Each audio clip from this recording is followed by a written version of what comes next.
Hello everyone, welcome back to the OneTalk Podcast. You're here with your host Ryan McCarthy, and today we are joined with Anthony Noud. Anthony is a high performance coach, and in today's episode we'll be diving deep into the journey of overcoming addiction and the powerful lessons learned along the way. Anthony has recently celebrated 16 years of sobriety, a remarkable achievement that speaks volumes about the strength of the human spirit. We'll explore the challenges faced during the darkest times, the pivotal moments that led to change, and how embracing vulnerability can lead to profound personal growth. This conversation will also touch on the importance of self-discovery, understanding one's values, and creating a life that aligns with our true selves. So whether you're tuning in for inspiration, support, or simply to learn more about the journey of recovery, you're in the right place. In other news, if you could please leave this podcast a rating, it means so much in terms of helping this podcast grow, but also reaching a large audience. If you're on Spotify or Apple, if you could leave a rating. If you're on YouTube, if you could subscribe, it would mean the world to me. But without further ado, let's welcome Anthony. Thank y'all. The marathon continue. Victory lap tonight, though. Victory lap tonight.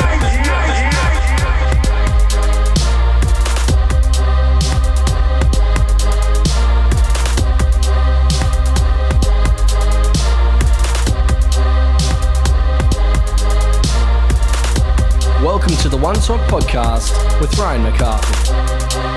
The marathon continues. That's what you would say.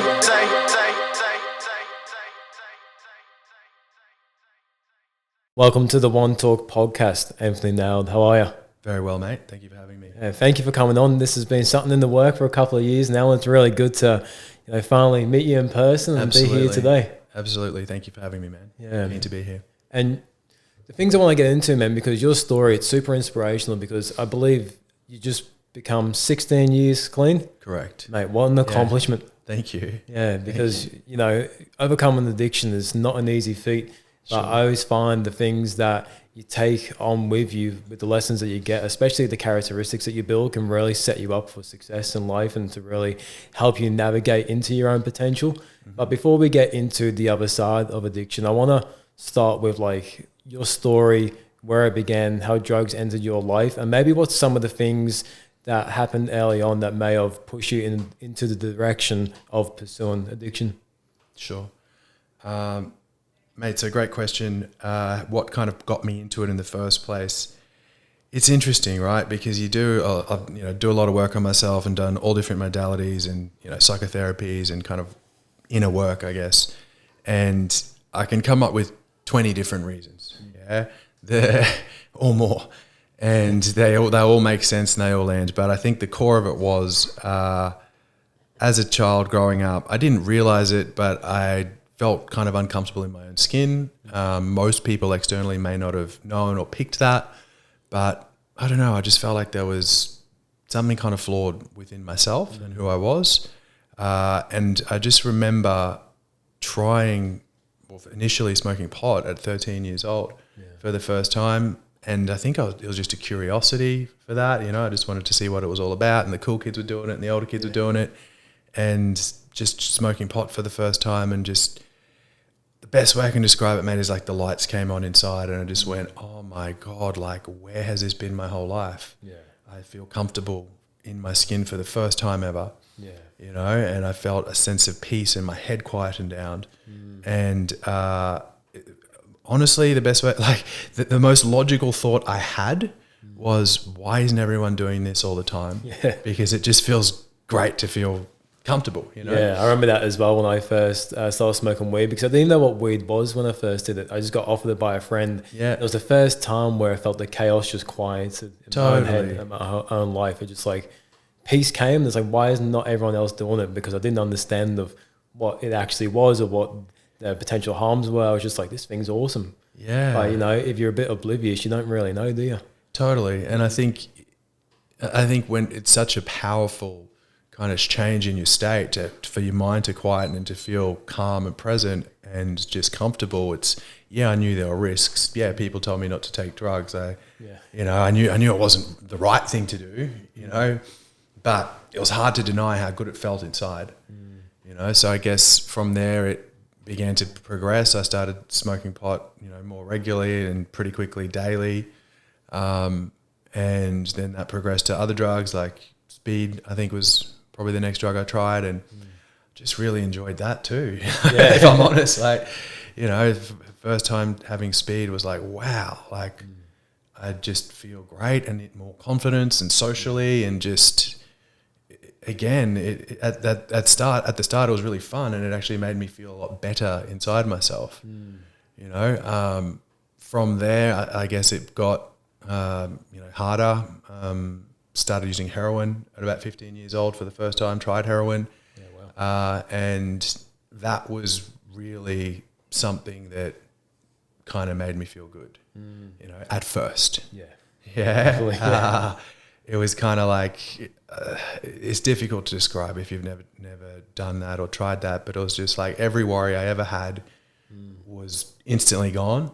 And it was like getting a big, beautiful, warm hug from the universe all at once. And it was like, I'd never want this feeling to go away. Yeah, especially being at such a young age as well, you're a lot more, I guess, like moldable, especially in the environments you go into. So especially when you take something like speed, even weed or heroin, if you get a good reaction from that and you're in what you deem to be a good environment, it makes sense to think, well, I'm doing the right thing.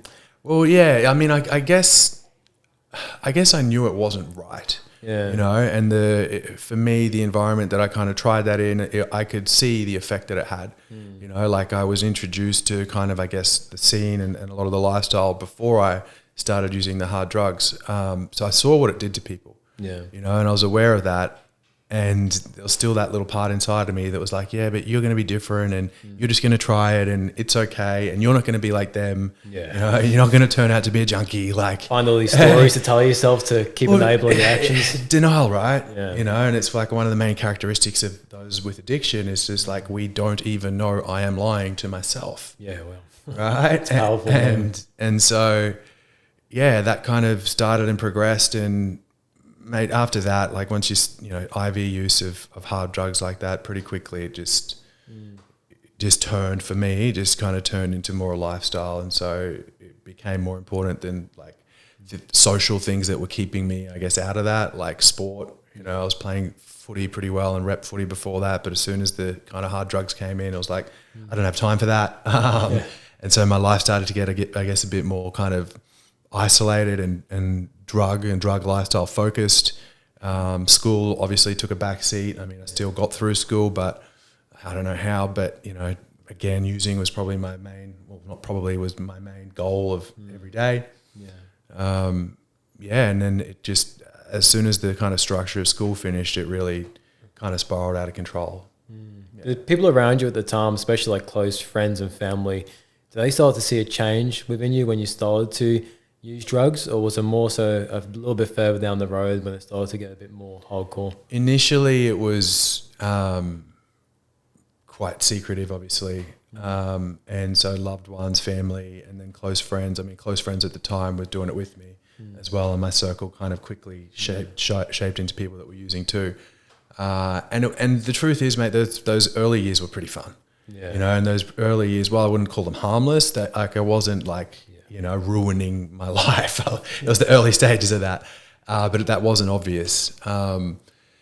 So as that started to progress, I began to realize I used a little bit differently to a lot of my friends. I couldn't say no, I couldn't stop. And then particularly when school finished, it became obvious. They went off and started getting trades or working or university, and I was like I don't have the capacity for that. I just got to get more drugs. So that's where I started to notice, I guess it was different to kind of just like social use or heavy use. Yeah, definitely. And especially like in those early years, like 13 pot, 14 speed and 15 heroin, like because I'm a youth worker as well. And I'm really curious around maybe with your own perspective or your own insight. So like maybe what's some of the red flags that people can look out for if they're like kid who's a teenager maybe starting to use or get into these certain crowds? Do you think, is there any certain red flags to look out for that you can potentially pick out to identify someone's going through something? So if I was a parent, it's kind of difficult, right? Because addicts are pretty good at lying and they're pretty good at covering their tracks. Yeah, very manipulative as well. Like, I think if you're sus or you got a gut feeling, it's probably worth checking it out. I think the couple of things that would be obvious is like weird routines or weird patterns, like I just got to go out. Where you going? Just out, or like if I'm just going to the shop, and I'm back in 15 minutes and I don't have anything from the shop, it's like, what's going on? Or if I'm going to the shop, 7 times a day, probably not going to the shop, I remember once I was smoking weed with my mates when I was probably like 13 as well. And mum picked me up and she knew I stunk like smoke. Yeah. You've been smoking, ripping into me. And I was like, no, we had a bonfire. And she ended up believing it. And that was my story from there on. Like, me and the boys sat around the bonfire, even though it was 40 degrees in Sunshine Coast. Yeah. But, like you find ways to make people believe what you say. Totally. And I think when the use starts to get kind of, if the use were getting pretty bad, you'll start to see things like, I don't know, if they're smoking pot, you might find lighters or clear eyes, or like, paraphernalia, basically. No, that's some good things to look out for, because there is a couple of evidence things, and especially if you do see some sort of paraphernalia or utensils or something, it's just really looking out for that, and then finding ways to support your young person, because there is a lot of resources out now, especially with things like access to the internet. It can be a lot more easier in terms of finding those supports in your own area. Totally. Because I believe it yourself, was it late 90s where addiction started for you, or early noughties? Late 90s and early 2000s. Yeah. So there wouldn't have been too much knowledge of like expensive resources at that time, like if you weren't, I guess, in the community service industry and whatnot, because I can imagine for someone like yourself wanting to get help, like did you know where to start to begin with or where to go? Not really, mate. I initially I got sent to like psychologists and psychiatrists, and then kind of like, I guess, justice system, government programs type stuff. And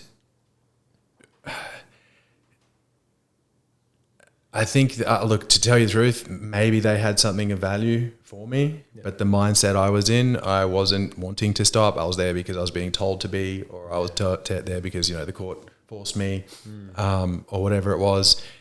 My experience is that, the kind of therapeutic value of one person who's been through something like that, or like one drug addict helping another or talking to another, is almost unmatched. Yeah. Like it's really difficult if you're like we spoke before, if you're an addict and you're taking these drugs that make you feel so good and so safe and so okay, to then meet with someone who might have, a textbook kind of education, and even though they mean well, and even though they really care, and even though they might have answers and solutions for you, it's really difficult to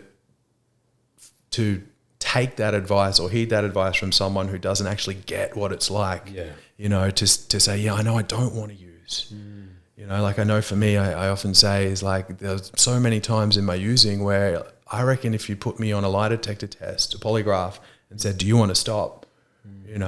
Like there are times where I was like, yes, I desperately want to stop. I promise you I'm never going to do it again. Yeah. Right. And I would have passed the polygraph, and then hours later, back on it, I'd be using. Yeah. And so unless someone can understand that, and get that and go, I get it, man. Like it's so true, because I think I quit 30 times before I actually quit. Oh man. Probably at least 30 times. Right. And a few hours later, calling the dealer again, getting on. You got it, mate. Yeah. And so it's like, I think a lot of the models and a lot of the resources, while great, until we can break through that kind of barrier and get the addict to identify and say, actually, you get me, I get it. Like now we can connect. Without that connection, it's very difficult to kind of make progress. Do you feel like that experience supports you a lot in the work that you do with Awaken Lifestyle, because 100%. You have that personal experience, but also the knowledge-based stuff too, and you're able to combine the two? Because sometimes like the textbook will say one thing, it could be great information, but your own personal experience will help you approach it in a certain way where you can get that message to be delivered. 100%. Yeah. Yeah, 100%. Like, and to your point, like the textbook isn't wrong. Textbook and education resources are great, right? But we've got to kind of get the person willing or open or, connected to then actually share that message. Yeah. So I find it incredibly powerful, like incredibly powerful for someone to identify and connect and relate with me. Yeah. You know, or with a client or with someone who's wants help. Yeah, because I feel like when they relate, then they're really able to build like a deep level of trust as well. That's the one thing I found because I do youth work, like with the young people I work with. Like I become relatable, and then I find that they trust me a lot more quicker, and we can really start getting into the weeds of what's going on and start working on things, because there's no more of the blockages, or I'm not seen as like a teacher or anything in that sense, or a person in a suit. I'm just another bloke out there who's just there to help. 100%. And if young people in that scene, they're typically kind of anti-authority. They're not used to following rules. They don't like following rules. They probably identify as someone who doesn't like being told what to do. And so if I'm someone that comes in and says you need to stop using drugs and you're a bad kid, it's like they're going to tell you to get fucked. Essentially, the best thing that I found was to approach them and say, well, how can we do it safely? And then start with, all right, well, I know I don't want you to do drugs, but if you're going to do them anyway, like how can we harm reduce this? How can we make sure you got like a plan so you're doing it all safely? Maybe not using a needle someone else has used. Maybe you don't do certain things to get yourself in trouble and all this type of stuff. Like how can we really reduce the harm in your usage? And then when you get to the point of you want to get clean and take those steps, then you're a lot more, I guess, able to do that. 100%. Like I think that's really important, and that's often something I would say too. It's like, man, like honestly, I don't really care what you do. Yeah. You know what I mean? Like I care about you. I care about you, but I know that when I want to use, no one can stop me. Yeah. You know what I mean? So like I'm not going to sit here and tell you to stop. And so I don't really care what you do from here. But if you do want to stop, or if this isn't helping you, or if there's part of you that goes, shit, I'd love to find a way to kind of change this, then let's talk. Yeah, 100. Right? Yeah. And I get it. Let's chat. I feel like that puts the strength back in the other person, 100%. because then you're enabling them to step up and empower their own voice rather than you telling them what to do. They feel strength from opening up, because as you probably know as well as me, one of the hardest things for me was to actually open up and talk about the challenges I was going through, like on an actual deep level. Because sometimes I'll tell the boys like, yeah, I'm struggling here and there, but I wouldn't speak about the deep stuff that really troubled me. 100%. Then when I found a voice for that, like it empowered me so much to go and take action and make the next steps and then really stick to my word. 100%. It's so wild, the power of actually sharing what's going on inside of you. Like, and carrying that without being able to express it is just like, I don't know, I liken it to like running a marathon with a fridge on your back. Yeah. It's like, heavy. It's just heavy and it's just hard and it's just like, I'm not getting where I want to go. Right. And in order to build, like, to your point, in order to build kind of trust, there has to be risk. And in order for there, the thing that's normally risk is vulnerability. Yeah. And so if I'm vulnerable or you're vulnerable first and you go, man, I get it, this sucks, I know what it feels like to want to end your life. Yeah. Or whatever it might be. It's like, oh, okay, maybe I can trust this guy. Maybe I can open up and share. Yeah. I'm talking about those challenges as well, because when people speak to me about my story, they say the hardest years of my life must have been the addiction. But actually the hardest year of my life was post-addiction. Is that similar to you? Do you relate with that? Or do you find the addiction was a lot more challenging? I know it's hard because you don't want to compare the two, but I guess what do you think? Actually, let me reframe the question. What was it like post-addiction for you to really connect with your emotions and all these feelings that you're numb for so long? Terrifying. Yeah. In a word, terrifying.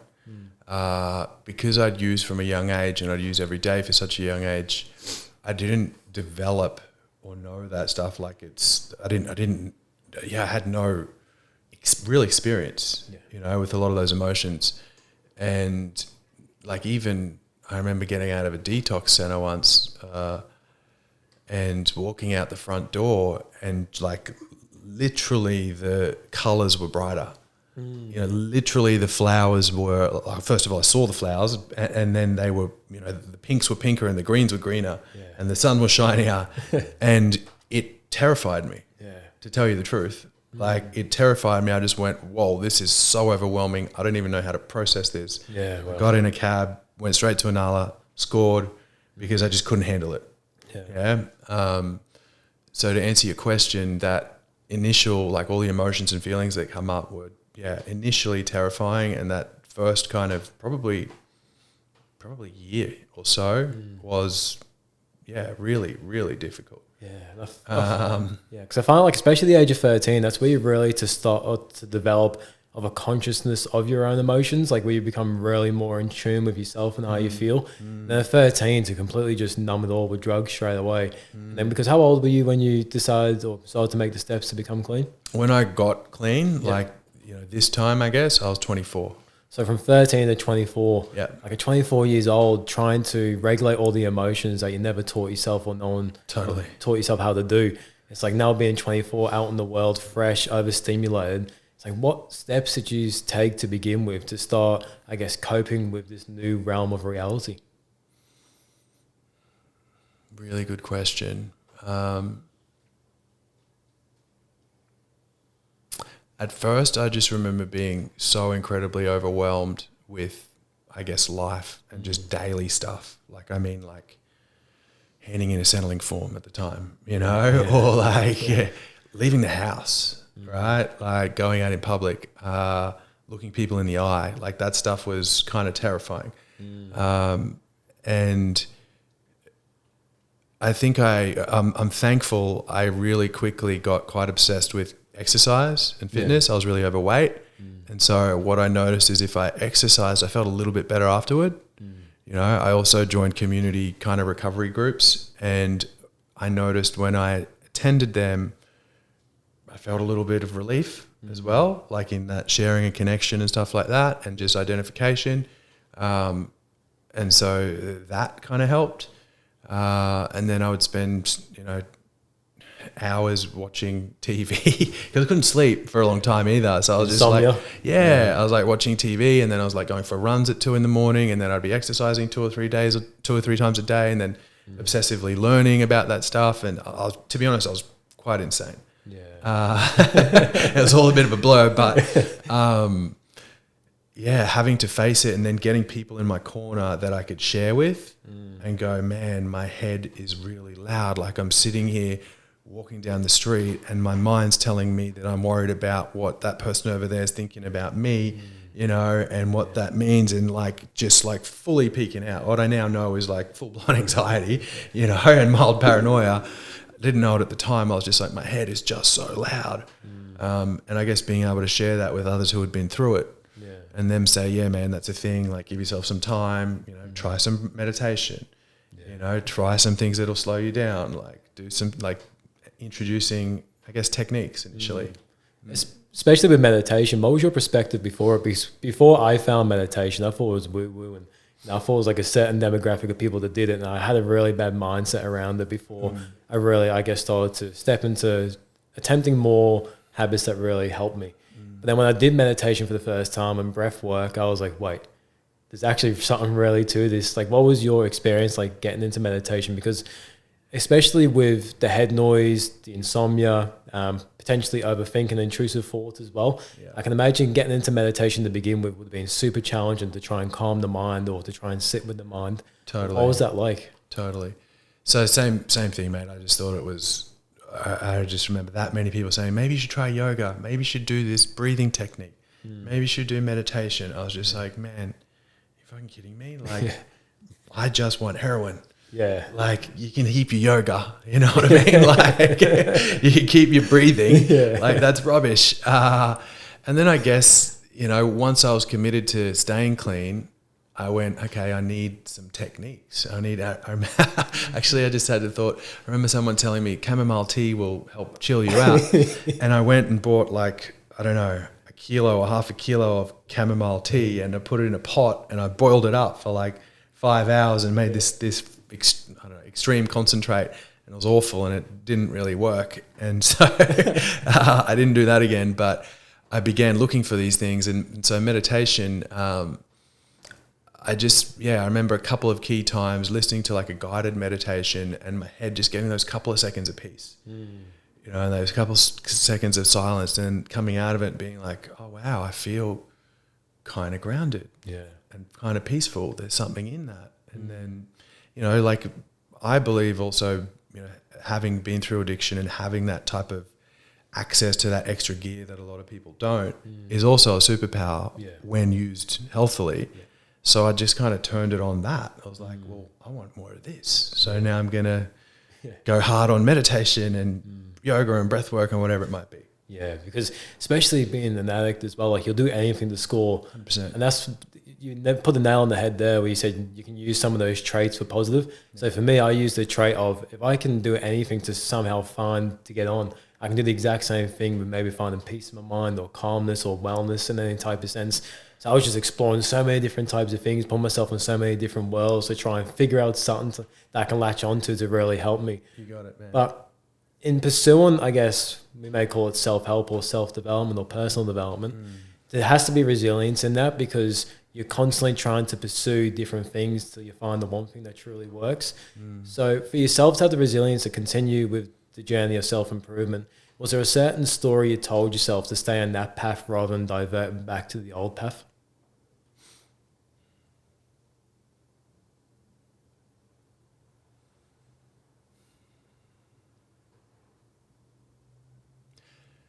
Mate, I think for me, it all started with just making an initial decision, and I'd made the decision lots of times, but this time it felt different, and just really deciding, right, I had this sense at the end of my using that my death was near. I don't know if that makes sense, and I'm not trying to make it sound dramatic, but it's just how it felt. I get you. Like I'd been overdosing pretty regularly, and I just knew, man, like the way I was using, the things that were happening, the stuff that was going down in my life, it wasn't far away. And so I made a decision to go, okay, my evidence tells me I can't do this. I can't get clean. But this time I guess this is it. This time I'm going to not listen to my own head, and I'm going to listen to someone else's advice and something else's advice, another path. Basically, I surrendered is the best way you could put it. Yeah. And not surrendered in a I'm giving up way. Yeah. Surrendered to win and go, I'm actually going to stop listening to this broken part of my brain that's trying to kill me. Letting go. Yeah. Just surrender that and surrender my own, broken thoughts and let someone who actually has answers guide the path. Yeah. Right. And then once it was on there, it was, the story was like, just whatever it takes. Like, I'm just going to do whatever it takes.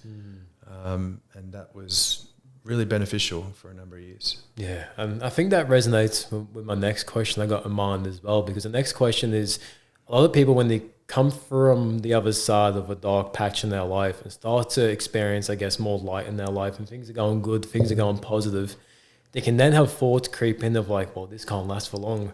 What if something goes wrong? And then they start expecting the worst when life is good, but then they don't become present in the moment, actually become grateful and enjoy what they have now. And they become fixated of the past, and it might catch back up to them, or they might fall back into that 100%. pattern. Did you find challenges with that? And how did you, I guess, become comfortable? Was it the same thing of letting go of those 4 patterns and doing more grounding techniques to bring you into the moment? Excellent question. And I don't think anyone's ever asked that before, but excellent question, because it's super common.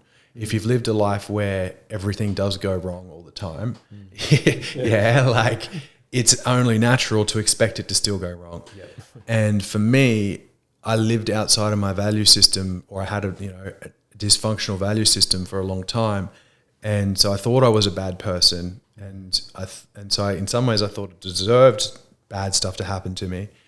And so definitely for a period, it was like, this can't last. This isn't going to work. Like, when's something going to go wrong? Yeah. That sense of impending doom, which is super common. And I see a lot of people, particularly in the early days of recovery, doing that.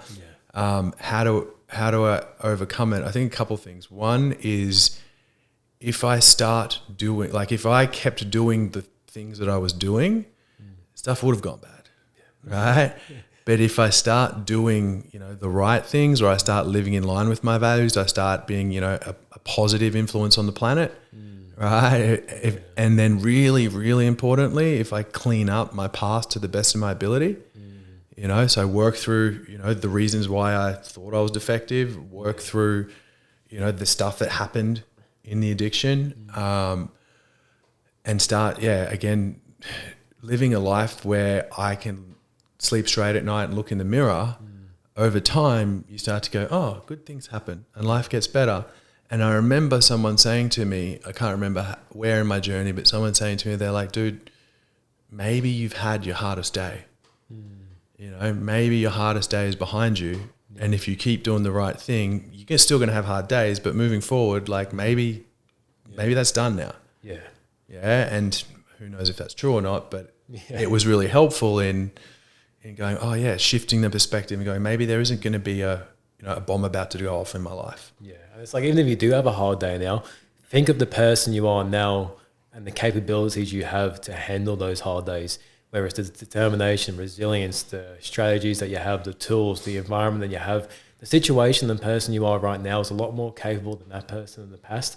So if you do have a hard day now or in incoming future, you have a lot more tools and resources to be able to cope with it. 100%. And I think I've reframed what that means for myself as well. It's like, what even is a hard day? Yeah. Do you know what I mean? Like what is a hard day, right? Because a hard day means I'm having unpleasant emotions, really, or I've had more unpleasant emotions than positive emotions, and I'm calling that a hard day. And if I relate to it, for me, I kind of go, okay, this is tough. This is a hard situation, and I still have them. I still have them now. But rather than going, it's a hard day, I want that to go away, I go, it's a hard day, and this is an opportunity for me to expand my nervous system to be able to carry more hard and therefore be a stronger man on the other side. Yeah.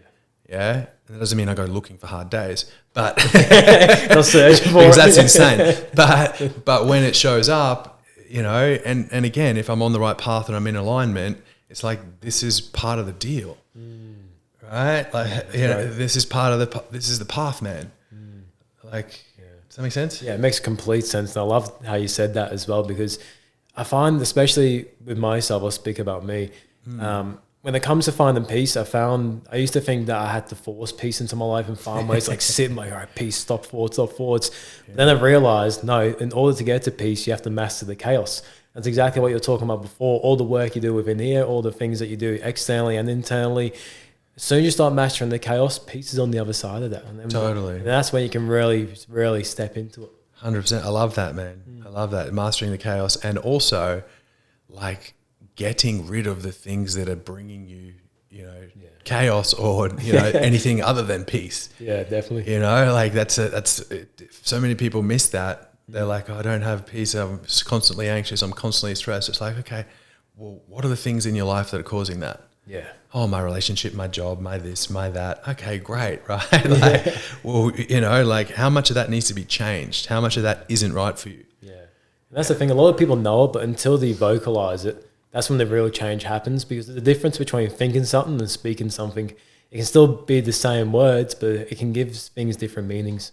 Definitely. And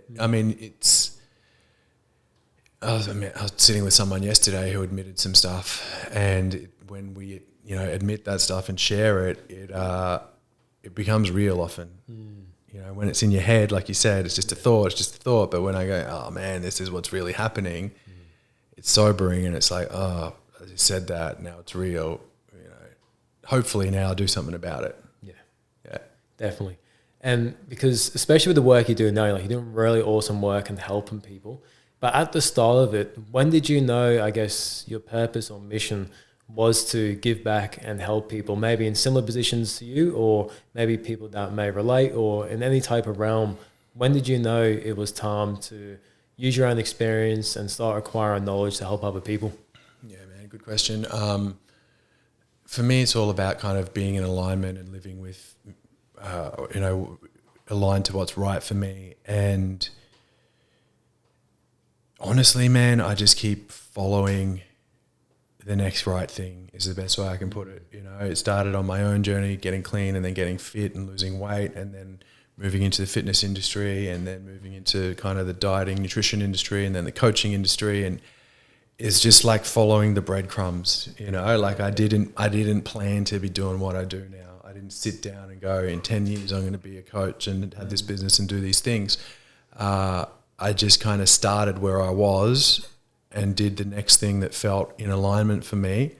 And as I did that, the path began to unfold, and I don't know what I'll be doing in 10 years. I got some ideas, I've got some thoughts, but if I just bring it back to now, that I'm just going to follow the path that's in front of me. And I guess I know I'll be, it'll lead to where I'm meant to go. Yeah, definitely. Just keep following the path. And as long as it's the right path. Yeah. You know what I mean? And that's where the inner work's important, and getting, you know, the peace of mind and actually knowing who I am. Like, it's not just, if I just follow the path when I was 2 days clean, I would have, you know, ended up in real trouble. Yeah. But it's like, once I know what's right for me, following that path, you know? I guess, like, how do you identify what is right for you? Does it come down to knowing your values, goals? Like, how do you identify what is right for you so you can, I guess, navigate your journey a bit more? So depending on where you're at in your journey, like if you're at the start of your journey and you know you've been doing a lot of stuff that, you know, doesn't feel right for you, it's really difficult to answer that question. Like, what's right? What's my purpose? Yeah. What am I meant to do in this life? It's like So almost complex. impossible to answer, right? So, but I think, you know, the real kind of power moves there are to go, everyone will be able to answer what isn't right. You know, okay, so what's not working? What isn't right? Yeah.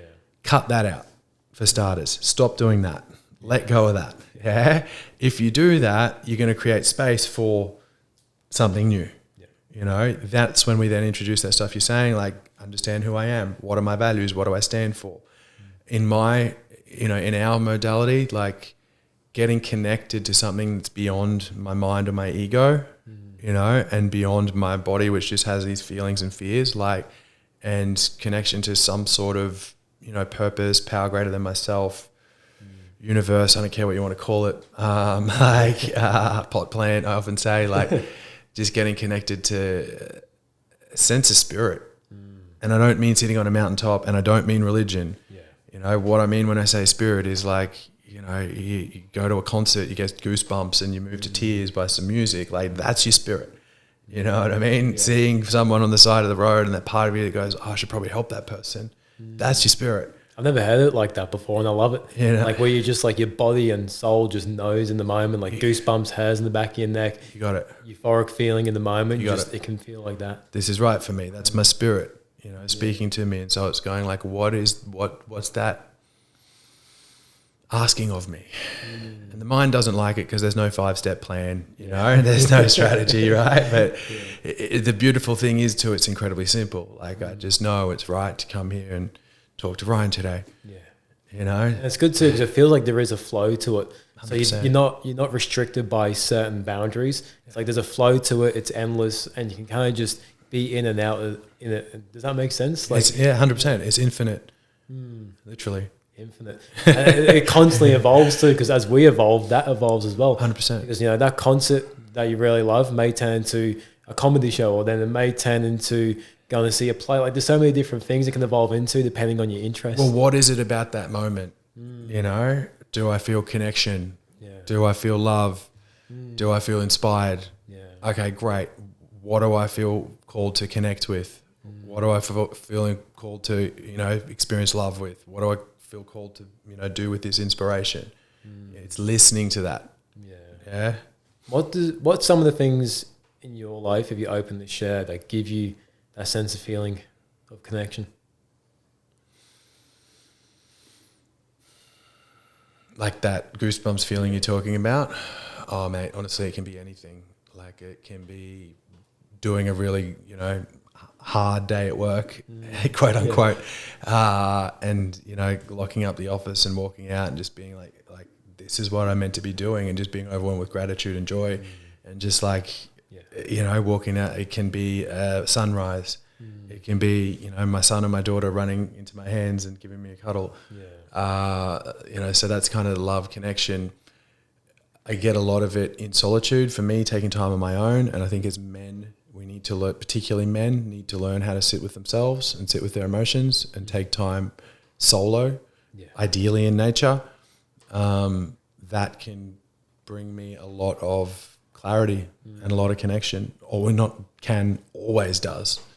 Yeah, definitely. Always does. This connection usually reconnects. Exactly, man. You know, so that's kind of a big one. I guess then having, you know, rituals and structures and people in my life that support me to do that, whether it's a morning practice, whether it's a, you know, a weekly plan that I do for myself, whether it's, you know, connecting with my partner or my mates, like sharing honestly, you know, getting this shit out of my head. Like, there's lots of stuff, man. Yeah, I can imagine. And you mentioned before with your son and your daughter, and becoming the father, like what did that mean to you in those moments when you knew you're going to become a father and the journey going forward?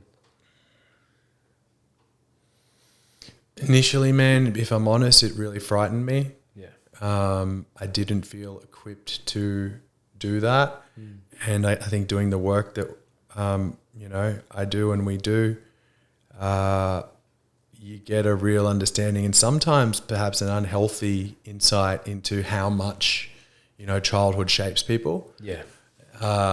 And so, to be honest, it was quite terrifying. And then I had a real turning point when I'm not sure where it came to me, but, someone said, oh, what do you do to be a good dad? Or how do you be a good dad? And it kind of just came to me like, I think, the best way to be a good dad is to just be a good man. And I had a bit of a light bulb, I was like, oh, if I just focus on being a good man for myself, and not in a selfish way, but like be the man that I want to be the man that I would respect, be the man that, my kids would respect. It's like, well, that'll start taking care of itself. Yeah. Like selfishness with a good intention is selfless. Yeah. Well, yeah, I love that. Yeah. I love that. Yeah. Because I find, if you are filling up your own cup and doing the right things to make sure you're the best person possible for yourself, that's going to pour into everyone else's cup around you. Your kids, your wife, your work, everyone around you. Because I find that a lot of people, when they do become fathers, they give all their energy to their kids, rightly so, but they don't give that same energy back to themselves too. And then they wonder why they lose themselves down the track, or why they may start incorporating certain habits to try and cope with how they're feeling. It's like, no, you've got to start with you. And everyone else will get the best of you because of that. 100%. Like you got to have a full cup. That's step one. Yeah. End of story. And if you think that you're going to perform better with less than that, you're just kidding yourself. Yeah. I even know, like, all the work I've done, if I'm running out, if I don't have capacity, or I'm cooked, or I'm tired, or I'm burnt out, or whatever, I'm not going to be the father I want to be. Yeah. I'm not going to be there for my kids. I'll act in ways that I don't want to act. Yeah. So step one is honoring myself and doing what, we need to keep a full cup. Yeah. And definitely being like in this line of work that you do, like being so aware of the impact of your childhood has on you growing up. Like, is it challenging the balance of when to know to put certain boundaries in or certain disciplines, because you're like, I want them to be disciplined and learn resilience and all this thing, but I also don't want to, make a negative impact that they could carry with them. Because I can imagine being in your line of work, like being so conscious of it, it can be a bit of a challenge. 100%, man. Yeah. 100%. That's been something both my partner Eve and I have kind of worked through and continue to work through. Like learning what's that line. Like, I want to be a conscious parent, and I want to have really, emotionally well-regulated and intelligent children, and children that feel loved and safe and all of that. But also they need to have boundaries, and they have to have discipline. And I think, one of the biggest things I wasn't taught is that it's often more about managing how I feel about that, rather than the child. Yeah, well, managing, because I might feel bad about telling him no to not go to the park or whatever, but it's actually the right thing. Yeah. And so it's like, if I can say that, if I can handle my own emotions to do what's right, that gets easier. Yeah. And another thing I heard, just for the sake of it, because I found it so valuable, is like, I know as a dad in the early years, it'd be like, don't play with the water, don't play with the hose, don't play with the hose, don't play with the hose. And by the 10th time I say it, I'm now angry. Yeah. And now I'm being a dad that I don't want to be, because I can see my son's like, oh, I got the shits or whatever. A really powerful quote I heard was like, if you're getting angry, you've left it too late. I've never heard that before. Yeah, right. If I'm angry, I've left it too late. And so when I said it the first, second, third, fourth time, I wasn't angry. Yeah. And it's like, dude, that's it. Hose is gone. That's it, because anger doesn't just come from nowhere. Like, you reflect back on moments where you've been in real anger in your life. It's like it's been a build-up for maybe days or times, or there's certain things that have triggered it along the way to get you to that point. It's not just like we're sitting here smiling and happy, the next minute I'm raging. Totally. There's a certain reason behind it. Yeah, man. Yeah. Definitely. No, I love that. And I want to touch a little bit more on the work that you do. Like, what is Awaken Lifestyle, like, in your own eyes? How do you see it? Yeah, so I guess you know, like the elevator pitch would be, we're a executive coaching company. We help people, you know, I guess get in alignment with what's meant for them. So anyone who knows they need to do more, be more, have more, or, you know, for themselves or their life, and they know there's stuff that's in the way of that, that's in them, we help them overcome that. We help them achieve what they want, right? And we'll work with, you know, literally homeless people through to literal billionaires, and everyone in between. So that's kind of the easiest way I can describe it. And people come to us for all various reasons, but our big goal, and I guess my big kind of goal is, or message rather, is, you know, creating this concept of like that I call smiling when I die. You know, and so it's like, yeah, you might come because you want to stop your anxiety or improve your relationship or, you know, deal with some addiction or habits or improve your business, and that's cool. Like that's all important. But the bigger picture is like, how do we create a life where, you know, hopefully you get to sit on your deathbed and be conscious of it and look back and go, man, I was the person I wanted to be. I've been, done, had achieved everything I wanted. Yeah, that's actually a powerful visualization if you Big do time. it. Like if you actually picture yourself on your deathbed and say, let's hope for majority or everyone listening is when we're in our 80s or 90s and we're reflecting back. Like, did I live the life I wanted to? Did I make that decision to be brave in that moment? Was I courageous? Did I pursue? Did I love people? Did I treat 100%. people right? And like when you actually visualize that and it connects to your heart and your spirit, 100%. it can literally like change your life, can't it? Literally. Yeah. Yeah, it can change, literally change everything. And you can get real, like I find you get real clarity from that too. It's like, oh, this is what's important. You know, and then we reverse engineer that. Right? Like, and that's the work. Yeah, that's it. Because like, all right, that's what you want on your deathbed. How can we make sure that everything that you do now can actually get you there? Yeah, everything needs to be in alignment with that. I think that's for people listening as well. Like if you've never done that visualization of your deathbed, like I highly recommend 100% doing it. Yeah, whether it's a visualization, I mean, that's a great way to do it. We run one of them, we teach one of them, and then also just like even writing on it, you know, and just saying like, what's going to matter to me? What do I want people to say at my wake? Yeah. You know, like how do I want to be remembered? How would I want people to describe that? What do I want to be feeling looking back, and who do I want there? And then what do I want to, what's the legacy? And just kind of padding that out a bit. Like you spend an hour doing that, man, your whole life can literally change. You know, you got to do stuff with it. Yeah. But at least that's, you know, now we know where we're headed. Yeah, but at least that gives you hope. 100%. Something to hope and like aim for. 100%. Yeah. And especially with that as well, like you get all these goals, but for you and maybe some of the people you've worked with, what's been some of the best tools to set goals? Because sometimes we can undersell ourselves. Sometimes we can adopt other people's goals and believe that's our goals when it's truly not. But for yourself, man, like how have you really identified what your goals are and then I guess create a plan to try and achieve them? Yeah, so great question.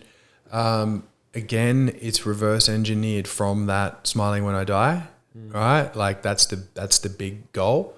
And then the question is, who is the person, who do I need to be? Who is the person that achieves that?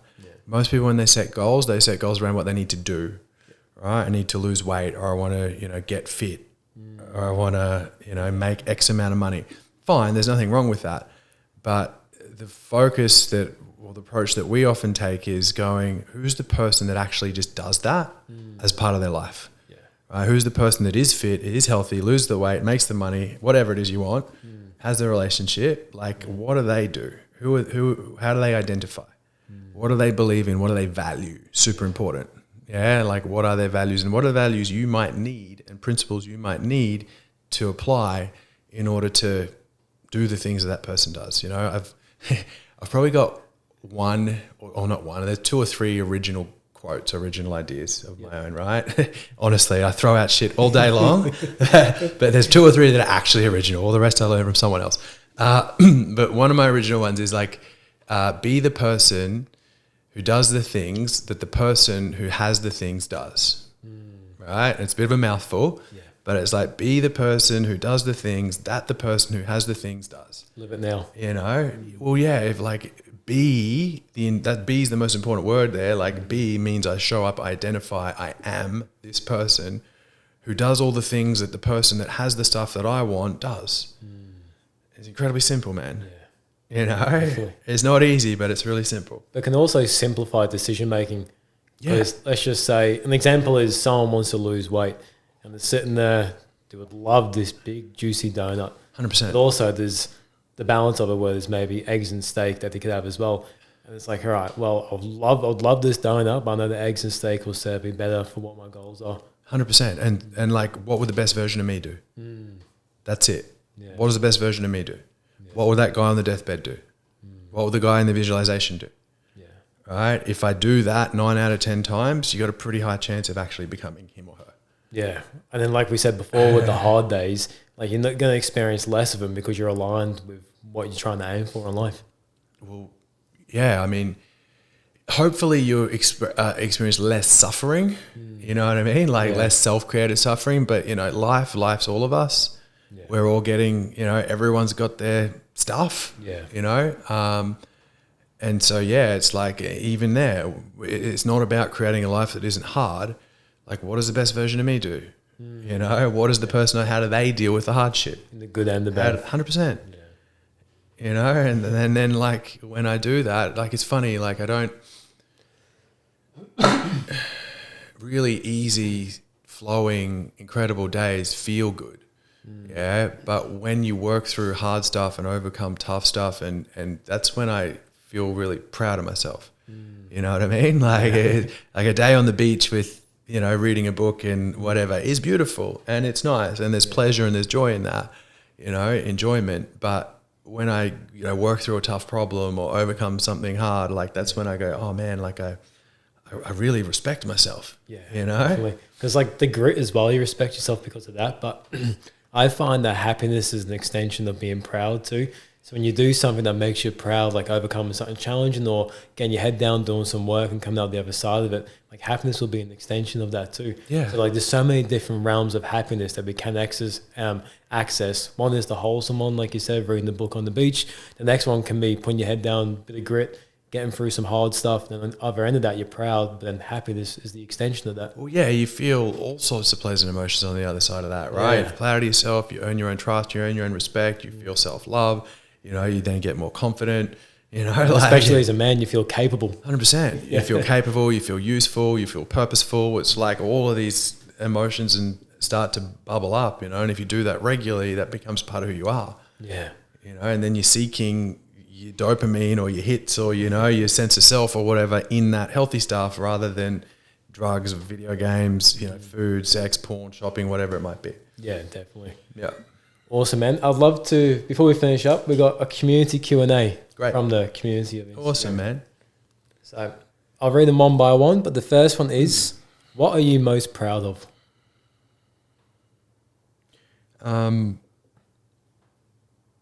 I think what I'm probably most proud of is building a life based on following what's right for me.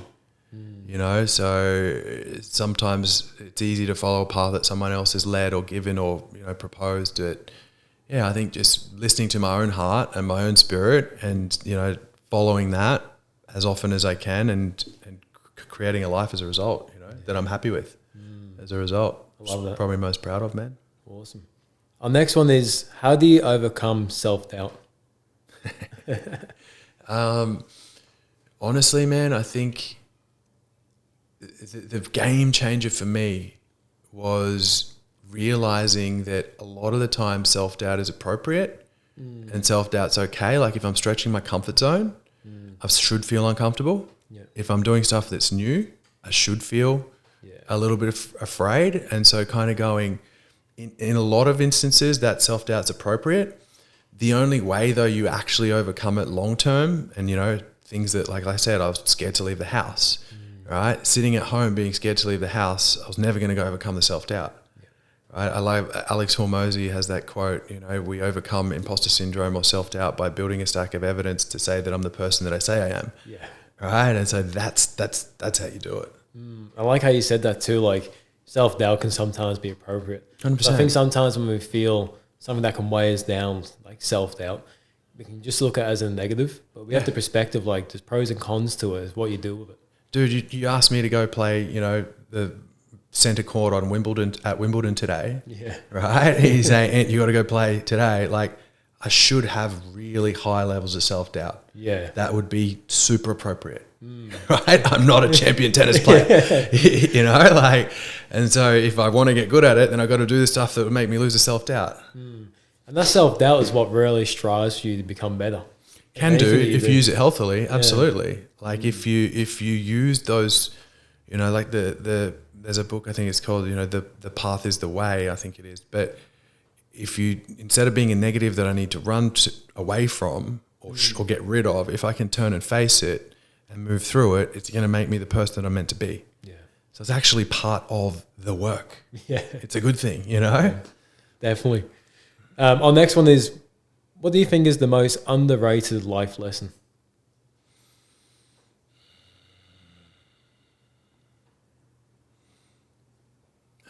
Really good question. Man, I think kind of echoing what we just said about the self-doubt, but like an underrated life lesson is, you know, hard things should be hard. You know, like there's a book, The Hard Thing About the Hard Things. And the message is that if you're trying to do hard things, they should feel hard. Yeah. And so like the lesson is, if I realize life's not supposed to be easy all the time, I'm not supposed to be comfortable all the time. Right? Like if I learn that lesson, you know, like I remember having a breath work actually and having this really powerful experience of like, no one's coming to save you, man. And being on my own and like, no one is coming to save you, dude. Yeah. Like, and I know other people have that experience. It's like, oh shit, like I got to do stuff if I want stuff. Yeah. And it's not going to be easy, but that's actually how I'm going to get what I want. It's not by making things easy that I'm going to get what I want. Yeah, and like me telling myself when I was going through that challenging time that no one's going to come and save me was the best thing I needed to hear. Totally. Because before that, I relied on other people to do things for me or to help me. I could use people as an excuse of why I'm this way. But then when I sat there, I'm like, wait, you're the responsibility. You're the one that has to take accountability. You're the one that can take the actions. It's all on you. And Man, I'm like, 100%. And then I was like, all right, well, it in a way, it helped me a lot because then it gave me the power back in my court. Exactly. Like I'm the one that can dictate where I go now. Exactly, man. I remember, like, I love that, dude. I love that. I remember being in a rehab and one of the caseworkers, I think it was, you know, saying, like, Anthony, the world does know you're living, right? And I just remember being so offended, right? And just like, you know, F you, man. Like, you don't understand. Yeah. Like, all of that kind of victim mentality. But the message was kind of similar. It's like, no one's coming to save you. Like, I used to live with this kind of hope that maybe I'm going to be discovered or someone's going to come and, you know, like give me this great opportunity, you know, and maybe like I'm going to like just this, you know, this luck and perfect life is going to fall in my lap. And that sounds crazy if I say it out loud, but honestly, I kind of lived with that, you know, hoping that, you know, one day it's just all going to come good. Miraculously. Yeah, like crazy, man, like crazy. And realizing, no, to your point, like I got to take responsibility. Yeah. And it's so empowering. Yeah, it is. Yeah. Definitely. Our last question, man. I want to ask everyone, but what's your definition of success? Smiling when I die. I love that. I love that. Leaving this life, you know, as happy as I planned. Beautiful. Well, Anthony, I just want to say thank you for coming on the OneTalk podcast. It's been an absolute pleasure. We've dived into so much. Your story is inspirational. You have so much value to share with the world. I really enjoyed this conversation. I appreciate yourself and the work that you do and the people that you help them, especially on all aspects of life, like from homelessness to rich, successful people. Like there's so many different avenues of people and so many different avenues of the world that you're helping. That's what I say from me. I appreciate all the work you're doing, man. Thank you, man. Thanks for having me. I really appreciate it. No worries. Cheers. Cheers.